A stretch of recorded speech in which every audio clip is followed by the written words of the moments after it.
So you're seeing slow progress, or even worse, no progress when it comes to your physique. I used to be one of those people too, until I realized I was making some key mistakes. So today I'm going to take you through the 4 most common reasons people don't make progress and how you can correct those so you can start making the progress you want to.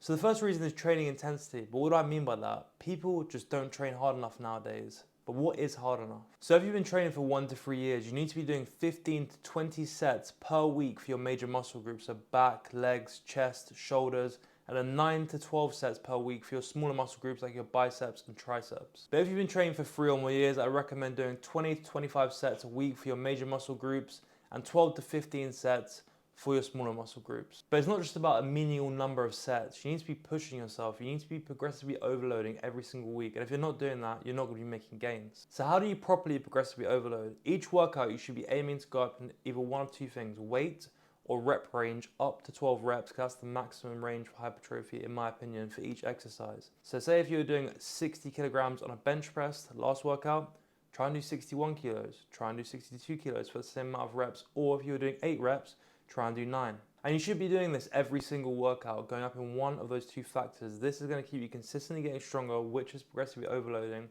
which is going to equal progress. And then you can also utilize techniques like drop sets and partial reps to progressively overload further. This is how you're going to really see those gains from training hard like this. One of the biggest signs you're not pushing yourself hard enough is you're not consistently getting stronger. Now this doesn't apply to you if you're on a calorie deficit, because obviously you're going to lose some strength when you're on a calorie deficit. But if you're in maintenance or if you're bulking, you should be seeing strength gains. So number 2, protein and calorie intake.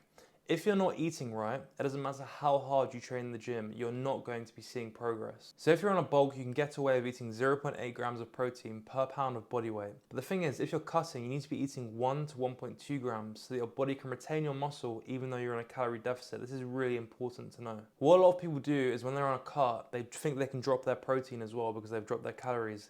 This is going to cause you to lose muscle. Make sure you're not doing this. You should also try and split your protein intake to 4 times minimum across the day. This is optimal for protein synthesis, but it's not necessary. A lot of people say it is, but it's not absolutely necessary. It's just optimal. What's more important is consistently hitting your protein target day after day. In terms of overall calories, if you're on a bulk, aim for a 500 calorie surplus per day, and if you're on a cut, aim for a 500 calorie deficit per day. Look, at this point, if you're not tracking your calories and you're sat there wondering, why am I not making progress? I don't really know what to say to you. You need to be tracking your calories. It's really easy. There's so many apps to do it nowadays. You have absolutely no excuse. It is essential if you want to see true progress. So the third reason is incorrect programming, and this is something I see a lot in beginners. The thing is, some people will start a program, they'll do it for 2 weeks, they'll see a new shiny program on TikTok and they'll change their program, and then another 2 weeks they'll change it again, and you just can't be doing this. Ideally, you want to be running a program for 8 weeks, and then you want to track your progress, and after the 8 weeks do a deload week, and then see where you made gains, see where you can make some more gains, and adjust your exercises where necessary. Also, with programming, it's really important that you balance out compound movements and isolation movements. This is of course dependent on your goals, but what I see a lot of people doing as well is they do way too many isolation movements or way too many compound movements. You need to find that perfect balance. Also, I touched on this briefly earlier, but volume is really important. But I would always say quality over quantity of set, but that doesn't mean that you can skimp out on the volume you're doing. You should be doing the right amount of quality sets per week if you want to see that true progress. Also, don't overcomplicate your programming.